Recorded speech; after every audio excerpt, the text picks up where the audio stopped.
Red Bull is finally back in NASCAR. We got some other sponsor news and another track gets the tire option. Let's talk about it. Coming up next.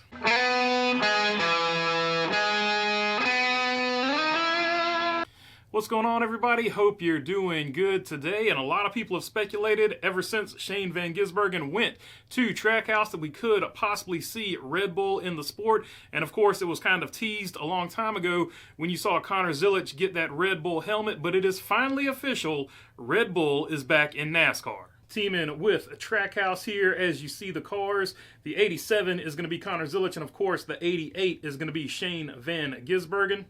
You'll also notice that 87 is also a Cup car because Connor Zilisch is going to make his first Cup Series start at COTA on March 2nd. The 18-year-old driver will debut there.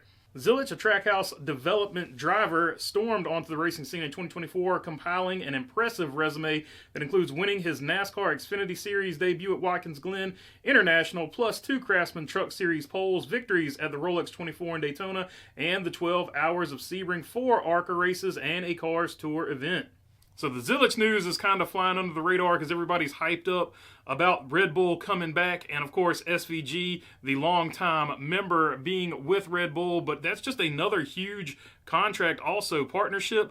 Red Bull and Trackhouse Racing, they've already got Busch Light as well. They just continue to keep stacking, and WeatherTech, these huge corporate sponsors. So they're looking really good sponsor-wise, at least for the future. Zilisch had to say about it, "I was surprised when they presented me my Red Bull helmet last summer, and doubly surprised when they told me I would make my Cup Series debut in the 87 with Red Bull paint scheme," said Zilisch, who joined Van Gisbergen in a social media video released today announcing the track sponsorship and new partnership with Trackhouse Racing. Red Bull is going to bring a lot more eyes to NASCAR, and I think everyone will win when that happens. And that last part is definitely right, because whenever Red Bull comes to town, it just brings a lot more eyes. Red Bull has its own culture, and they're just going to bring sort of that same environment over to NASCAR. So all those fans that might not normally watch NASCAR might watch a NASCAR race now that they have a Red Bull car to pull for once again. Of course, we can't forget about Van Gisbergen. Van Gisbergen has been a Red Bull athlete since 2016 when the Auckland, New Zealand native raced in the Supercar Series, where he won titles in 2016, 2021, 2022,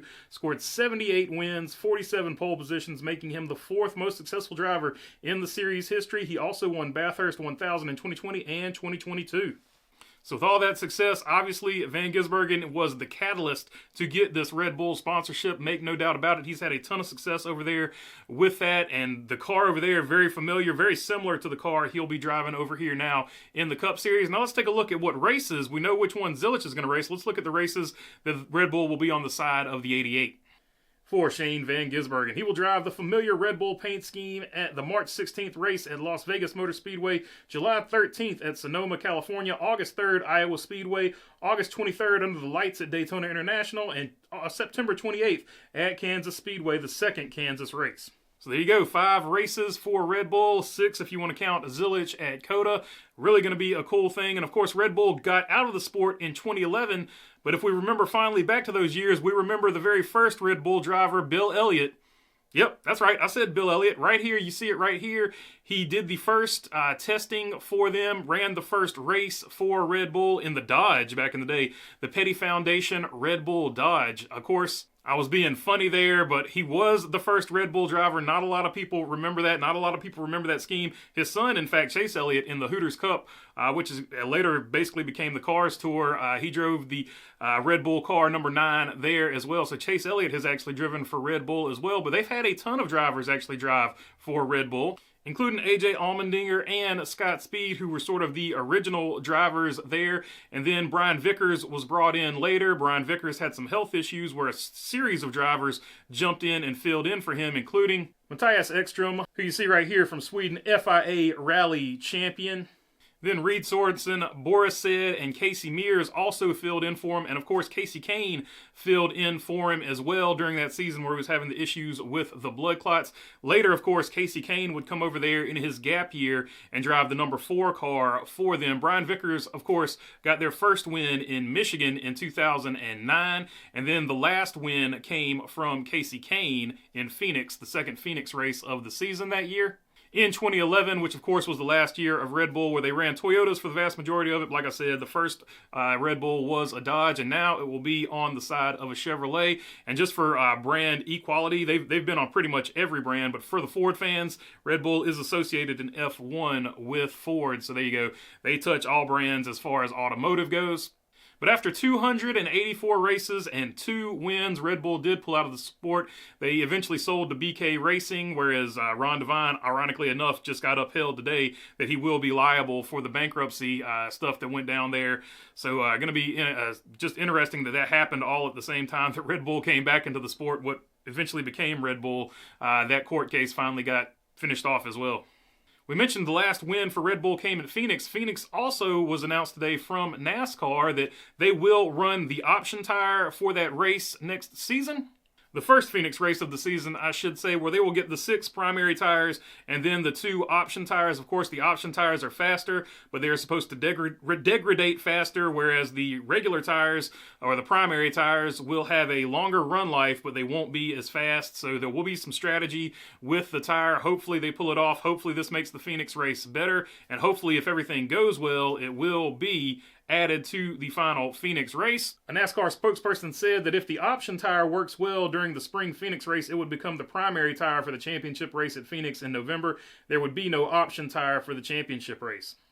So there you go, you would have no option tire, but the option tire that has the fall off, that starts off fast and has the most fall off, would be the permanent tire there. So they would you would have all kinds of tire fall off at Phoenix, which could possibly make the race more interesting. So we'll just have to see how it all goes. A lot of speculation until it happens. So the first Phoenix race, we will find out a lot about the championship race.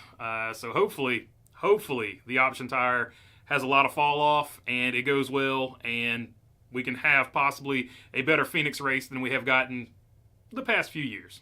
On to video game news. NASCAR 25 announced that it will have a career mode, and you will start that career mode in the ARCA series. A lot of the ARCA guys are super excited about that because they will be featured in a video game, so that's going to be super cool. You'll also have a garage in career mode that you'll basically start off in your backyard garage, and you will add you will add team members, you will sign contracts, try to get more money in, signing sponsors and things like that. So it'll be a full career mode. So that's pretty cool as well. Hopefully they can get that Dirt to Daytona vibe, or at least some of the early EA Sports NASCAR games. I'm sure they will. Same people that make iRacing are making this console video game. So hopefully it turns out well. It's been a long time since we've had a really good console game, I would say, in my opinion at least, for NASCAR. So hopefully this one goes well. This from J-Ski via Joe Gibbs Racing. Kings of Wine is scheduled to be the primary sponsor of Denny Hamlin's number 11 Toyota for the races at Atlanta Motor Speedway June 28th, Daytona International Speedway August 23rd, Bristol Motor Speedway September 13th, and Martinsville Speedway October 26th. In addition to its 4-race primary sponsorship, Kings of Wine will also be featured as a full season associate sponsor with Hamlin in the number 11 team. So there you go. You lost Mavis Tires, the green and the yellow, but you're going with the orange and the white here of King's Hawaiian, replacing them basically for those races that they were on the car. And if you're wondering why they left RFK, if you remember, Adam Stern reported about a month or two ago that they left RFK because RFK has that deal with Kroger, and Kroger is going to be pushing the Bimbo bread brand of bread, and King's Hawaiian Rolls saw that as a conflict of interest, a competing company. They didn't want to be on the side of a car that they're competing with, of a company that they're also competing with. So they moved on from RFK, and that's why they went over to Joe Gibbs Racing. Easy for me to say. All right, that's all I got for you on this one. If you made it this far, would love to have your subscription. If not, I'll just keep making these things. If you're already subscribed, you know I appreciate you guys as well. And other than that, thanks for your time. Peace.